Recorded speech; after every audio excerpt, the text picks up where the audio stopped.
Good evening. Good evening. This is Daphne Johnson. It is Tuesday, and I am back for another session of Vision Inspired Living Daily Inspirations for Single Mothers live devotional here on Facebook. I know that Facebook had an outage earlier today, and it made me think, wow, I hope it is back up in time for my devotional. And so I'm glad that it is.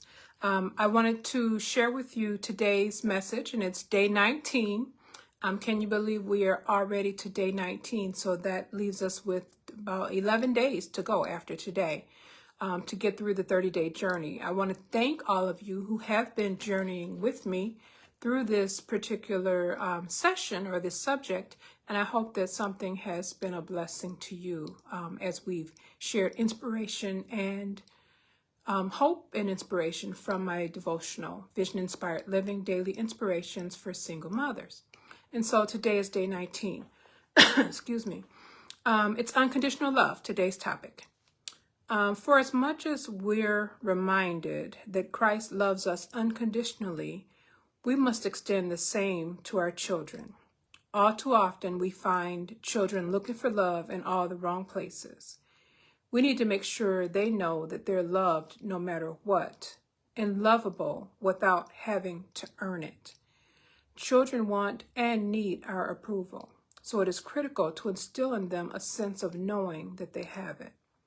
They need to know that if they make a poor choice or get in trouble, they're still loved, even with the consequences that go along with the poor choices or the trouble. And so as I think about that, I'm just reminded that we get a strong sense of our worth and belonging from home. And as mothers, it is so important that we instill that in our children so that they don't seek approval and they don't seek their sense of identity and worth in places outside of the home. I think it's important that we send our children into the world well equipped with knowledge of who they are and knowledge that they are worthy and that they don't have to earn their worth with other people. And so as we think about the idea that Christ loves us unconditionally, he loves us on our good days and he loves us on our bad days. He loves us when we're doing what we're instructed to do, and he loves us when we are not doing what he instructed us to do. And so because of that, that's grace and that's mercy that he extends to us. And it's so important that we extend the same to our children. That doesn't mean you're letting them get away with doing things that they're not supposed to do. And that doesn't mean that consequences don't come when there are poor decisions and poor choices made. But it means that the separation doesn't occur because they believe that whatever they've done or whatever their choice was would cause them to lose worth in your eyes or cause them to not be on good footing with you as their mother. And, that's a tough subject because sometimes, of course, as parents, and we can think back, because I know as a child growing up, I know there were occasions in my life where I know I did things that didn't necessarily please my parents. And so when we think about that and we think about the fact that, we made it alive, we have to remember with our children, they're going to do the same thing. We can expect that there will be some poor choice, some negative thing that they do that perhaps you're displeased with, but that does not cause them to lose a sense of belonging and a sense of worth in your eyes.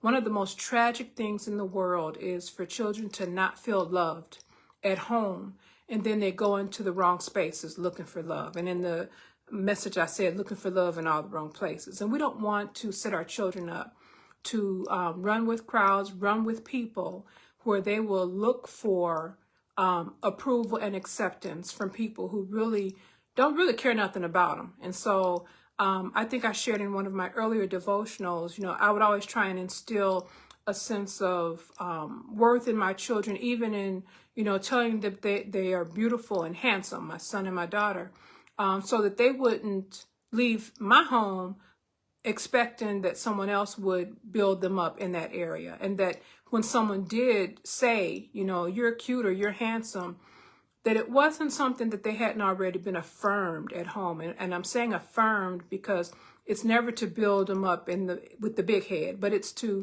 give them a strong sense of who they are. And so they're accepted and they have a sense of self-worth about themselves when they go out into the world. And so it is so critical because no matter what, because we are going to make mistakes.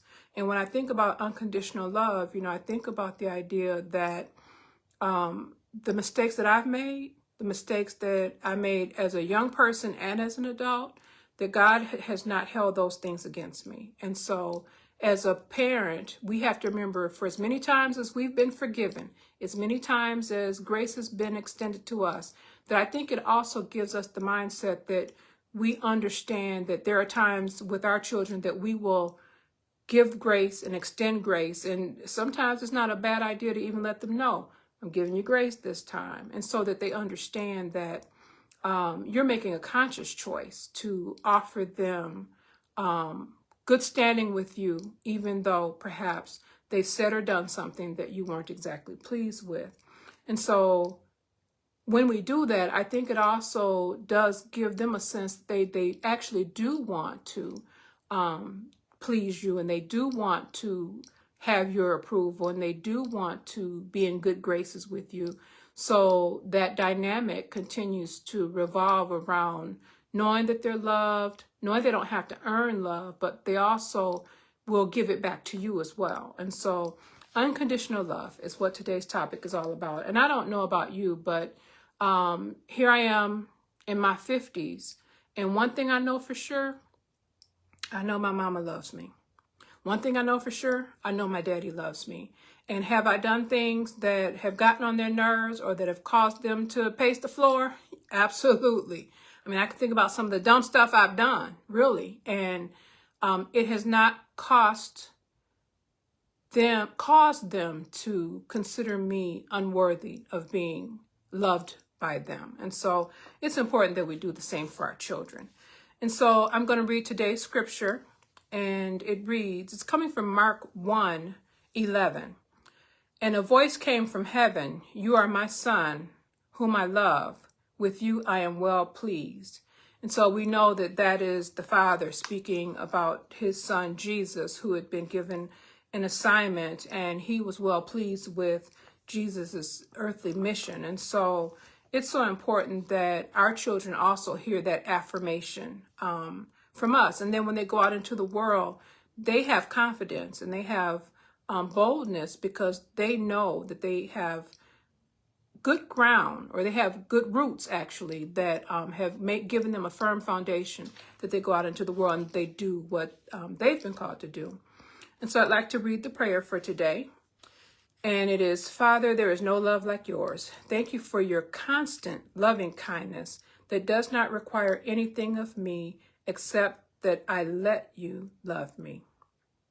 And so how about that? Sometimes we are lovable and sometimes we are not. But even with that, God has that kind of love that is constant and never changes. And he doesn't require anything of us in order for us to be loved by him. And so I hope that you would extend the same to your children. But that's a lesson for us as it relates to how we operate with our other relatives, with our friends, with our family, that we are unconditional in loving others. And if we consider that love that was extended to us through Jesus Christ, it makes it a whole lot easier to extend that same love to others. And what does this have to do with being a parent? It has everything to do with being a parent, because I don't know about you, but when parents love on their children, it gives them a firm sense of who they are. And the reality is, one day as parents, we won't be around, but our children will know beyond a shadow of a doubt that they were loved, even when we are no longer around. And that's a blessing. And so thank you for tuning in. I do see that there were a couple that came in, and if you don't mind saying hello or sharing the video, I would love it if you would do so. And as we continue this journey, I would also like to encourage you still to continue to log in 8 p.m. Central Standard Time. You know, this is a tall undertaking, and there have been a couple of days that I just wasn't able to be on at 8 p.m., but I will still continue the journey to complete the course, because obviously we know that when we're given an assignment, that we do our very best and that we do it until completion. So stick with me, because I'm going to continue the course.